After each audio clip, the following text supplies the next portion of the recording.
What is up, YouTube? It's Raikazi here. What I have for you today is a side project of mine. It's obviously it's a Yu-Gi-Oh deck. I've been making this deck for quite a while, trying to find those cards, the right cards for it, and it took me a total of a year to make this deck. It's really fun deck. Um, I just finished making it, playtest it a little bit. Seems pretty normal. It's nothing different. It's just standard, normal. It's Crystal Beast, but I try to find out the hollow, max rarity this entire deck out. But with tough times like that, I gotta wait a while and find the right opportunities to get it. So let's get on with it then, I guess. So the first on the list is a Rainbow Dragon. So I am running all the crystals in there, all 7 of them. And Rainbow Dragon is only a 1, just because it's really good. It's just 4,000 beater, but I like it as 1. Only 2 Topaz Tiger. I would get a third one, but I couldn't find it, so I place tested with 2, and 2 seems okay. Pretty much what it does is it teaches you Rush Rhino when attacks becomes 2k, and as usual, all crystal if they are destroyed and then destroyed from the monster zone, they become spells in the back row. Next up, your main engine, 3 Sapphire Pegasus, Ultimate Sapphire Pegasus. Pretty much when this card's normal or special, I can add a crystal from my deck to the spell zone. So pretty much if it dies, it goes to the spell zone as well. Next on, 3 Ember Mammoth. Pretty much what it does is if a crystal beast is target for an attack, you can change it to this. And the good thing, a combo with it is if you make Mammoth and you crystal release with this card, it becomes a walking 25 beater, which is really big, and they can't really run over it. So that's that. And then the next 2 cards I run is Crystal Beast Ruby Carbuncle. Yes, they are parallel rare. They're not supers, parallel rare. So I am trying to make this Crystal Beast high rarity as high as possible. So yeah, what she does is that when this card special summon, you can special summon as many Crystal Beasts from your spell zone to the monster zone. So you can just special to spam everything, make your exceed plays and stuff. Next is 2 Cobalt Eagle. Yeah, I know it's not first set, but whatever. Super. Pretty much what this thing does is I can target a face-up Crystal Beast and put it on top of the deck, but it's also pretty much just there for the crystals, and also to make Chidori, because it's wind type.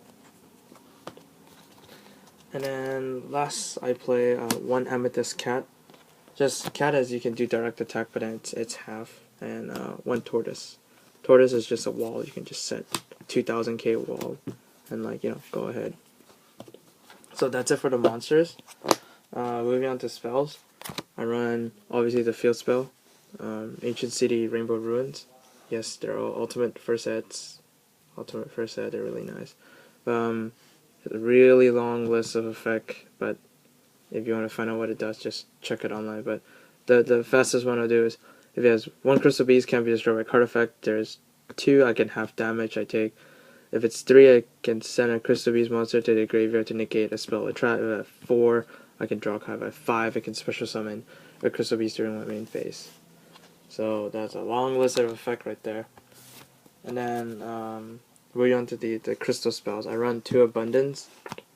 I was running 3, but 2 seems okay. I mean, it doesn't clog, it doesn't lose anything. But pretty much when you activate Abundance, it's like a guarantee win.